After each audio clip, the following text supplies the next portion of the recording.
মাওলানা ফাতহ মুহাম্মদ রাহ বলেন, শাইখ দাহান নামক মক্কার বড় এক আলেম ঘটনা বর্ণনা করে বলেছেন, মক্কা মুআজ্জমায় এক মাওলানা বসবাস করতেন।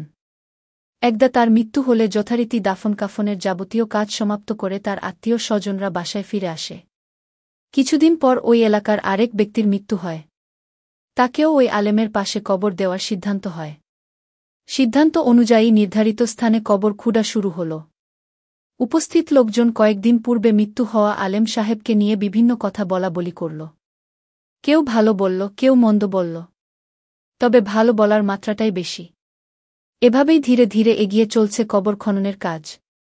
খননের কাজ শেষ হয়নি, সামান্য কাজ এখনও বাকি আছে। ঠিক এমন সময় পাশের কবরের মাটি ভেঙে আলেম সাহেবের কবর উন্মুক্ত হয়ে গেল। কিন্তু কি আশ্চর্য, সেখানে আলেম সাহেবের লাশ নেই, বরং তদস্থলে তারা এমন পরমা সুন্দরী এক যুবতী মেয়ের লাশ দেখতে পেল, আকার আকৃতিতে যাকে ইউরোপিয়ান বলেই মনে হল। এ দৃশ্য দেখে সকলের চোখ ছানাবড়া, বিস্ময়ে বিস্ফারিত। খানিক সময় কেউ কোনো কথা বলতে পারল না, যেন সবাই সম্বিত হারিয়েছে। এক সময় গুঞ্জন শুরু হল, চলতে লাগল ব্যাখ্যা বিশ্লেষণ। যে যা পারছে বলছে, কিন্তু আসল রহস্য রয়ে গেল দৃষ্টির অন্তরালেই। উপস্থিত লোকদের মাঝে একজন ছিল ইউরোপিয়ান। আল্লাহ তাআলা বোধ হয় কুদরতের অপার মহিমা স্বচক্ষে দেখানোর জন্যই এ লোকটিকে এখানে এনেছেন, কেননা তার মাধ্যমেই চলমান ঘটনার মূল রহস্য উদ্ঘাটিত হয়েছিল। মেয়ের চেহারা দেখে লোকটি বলল, এ মেয়েটি আমার পরিচিত, আমি তাকে চিনি। সে ফ্রান্সের অধিবাসী এবং এক খ্রিস্টানের কন্যা। খ্রিস্টান পরিবারেই সে বড় হয়েছে, তবে সে ছোটবেলা থেকেই ধর্মীয় পুস্তক অধ্যয়ন করত। এতে ধীরে ধীরে ইসলাম ধর্মের প্রতি তার অনুরাগ সৃষ্টি হয়। প্রচুর ভালোবেসে ফেলে ইসলামকে।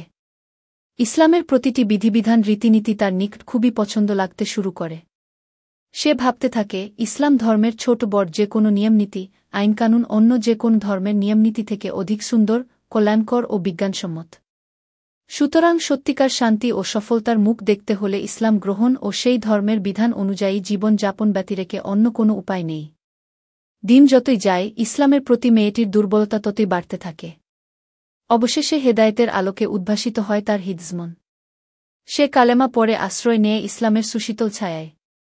পরিবারের সবাই খ্রিস্টান হওয়ার কারণে বাধ্য হয়েই তাকে ইসলাম গ্রহণের কথা গোপন রাখতে হয়েছিল। এক পর্যায়ে আমার সাথে পরিচয় হওয়ার পর সে আমার নিকট উর্দু শিক্ষার আগ্রহ ব্যক্ত করে।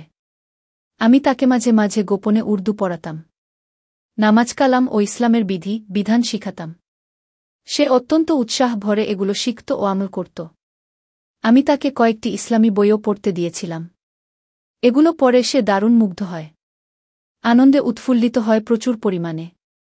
ইসলামের ছোট ছোট বিধানকেও সে এতটা শ্রদ্ধা ও ভালোবাসার সাথে পালন করত যা কল্পনাকেও হার মানা। আমি তার জন্য দোয়া করে বলতাম, হে আল্লাহ, তুমি তাকে কবুল করো, ইসলামের উপর অটল ও অবিচল থাকার তৌফিক দাও। কিন্তু খোদার কি মর্জি, ইসলাম গ্রহণের পর বেশি দিন সে দুনিয়ার আলোবাতাস ভোগ করতে পারেনি যৌবনকাল অতিক্রম করতে, বরং এর আগেই সে রোগাক্রান্ত হয়ে পরপারে পাড়ি জমায়। এদিকে আমিও চাকুরি ছেড়ে মক্কায় চলে আসি। লোকটির বর্ণনা শুনে উপস্থিত জনতা বলল, মেয়েটির এখানে স্থানান্তরিত হওয়ার কারণ না হয় বুঝলাম যে সে মুসলমান ও নেককার ছিল। ইসলামী রীতিনীতি সে খুব পছন্দ করত, ভালোবাসত। এজন্য আল্লাহ তায়ালা দয়াপরবশ হয়ে নবীর দেশে তাকে স্থান দিয়েছেন। কিন্তু আমাদের প্রশ্ন ও কৌতূহল হল, আলেম বেচারার লাশ গেল কোথায়? এ পর্যায়ে এসে বিভিন্ন জন বিভিন্ন রকম মন্তব্য করল। তবে অধিকাংশ লোক বলল, মেয়েটির লাশ যখন আলেমের কবরে এসেছে হতে পারে আলেমের লাশ মেয়েটির কবরে স্থানান্তরিত হয়েছে। যা হোক, অবশেষে উপস্থিত জনতা ইউরোপিয়ান লোকটিকে অনুরোধ করে বলল, আপনি হজ শেষে ফ্রান্সে গিয়ে মেয়েটির কবর খুঁড়ে দেখবেন যে আমাদের আলেম সাহেবের লাশ সেখানে আছে কিনা। জনতার অনুরোধ ইউরোপীয় লোকটি সাদরে গ্রহণ করল।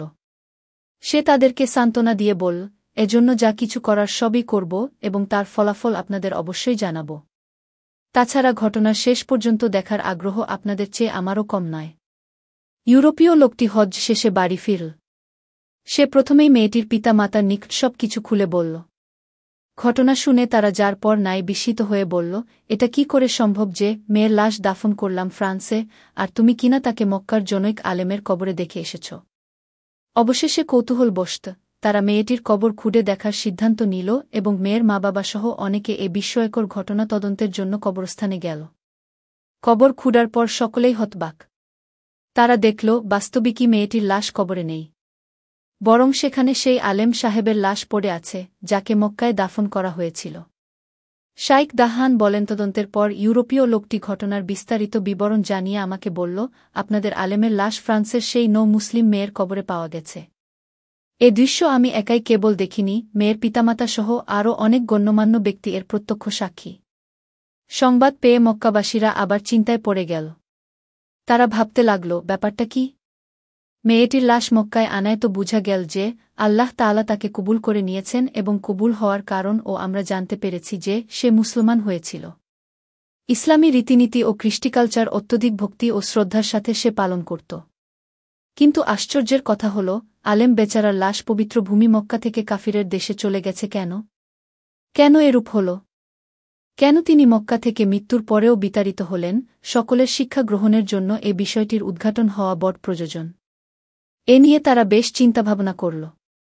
অবশেষে সকলে সিদ্ধান্ত নিল যে একজন লোকের প্রকৃত অবস্থা তার ঘরের লোকদেরই ভালো জানা থাকে, আর ঘরের লোকদের মধ্যে আপন স্ত্রী স্বামীর ব্যাপারে ভালো জানে। সুতরাং প্রথমেই আমরা তার নিকট জিজ্ঞেস করে দেখি, এরপর প্রয়োজনে না হয় অন্য চেষ্টা করে দেখব। তারা সবাই আলেম সাহেবের ঘরে গেল। অতঃপর স্ত্রীকে ডেকে ঘটনার বর্ণনা দিয়ে সবশেষে বলল, মুহতারামা, আপনার স্বামীর মধ্যে আপনি ইসলাম পরিপন্থী কিছু দেখেছেন কি? স্ত্রী বলল, না, এরকম কিছু দেখিনি। তিনি তো নিয়মিত নামাজ পড়তেন, কুরআন তিলাওয়াত করতেন, এমনকি তাহাজ্জুদ গোজারও ছিলেন।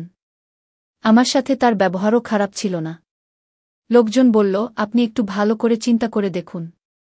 আমাদের বিশ্বাস আপনার মাধ্যমেই বিষয়টির সুন্দর সুরাহা হবে। লোকদের কথায় আলেম সাহেবের স্ত্রী গভীর চিন্তায় ডুবে গেল। কিছুক্ষণ পর সে মাথা উত্তোলন করে বল, হ্যাঁ, একটা দোষ অবশ্য তার মধ্যে ছিল। তা এই যে আমার সাথে দৈহিক সম্পর্ক স্থাপনের পর যখনই তিনি গোসল করতে যেতেন তখনই বলতেন খ্রিস্টানদের ধর্মে এ ব্যাপারটি বড়ই সহজ। স্ত্রী সম্ভোগের পর তাদের ধর্মে গোসল ফরজ হয় না, তাই শীতের মধ্যে কষ্ট করে গোসল করার প্রয়োজন পড়ে না। এতটুকু শুনে কৌতূহলী জনতা বলতে লাগল, মুহতারামা, আপনাকে আর বলতে হবে না, আমরা সব কিছু বুঝে নিয়েছি। আপনার স্বামী নামাজ, রোজা, তিলাওয়াত, তাহাজ্জুদ ইত্যাদি ধর্মীয় বিধান ঠিকমতো পালন করলেও খ্রিস্টানদের রীতিনীতি তিনি পছন্দ করতেন। তাই আলেম হওয়া সত্ত্বেও তার লাশকে খ্রিস্টান জাতির দেশে নিক্ষেপ করা হয়েছে। প্রিয় পাঠক, এ লোকটি বাহ্যত মুত্তাকি আলেম ও পুরোপুরি মুসলমানই ছিলেন, কিন্তু কাফিরদের একটি মাত্র রীতিকে ইসলামী রীতির মোকাবেলায় বেশি পছন্দ করেছিলেন। তাই তাকে ইসলামী দেশ থেকে অমুসলিম দেশে বিতাড়িত করা হয়েছে।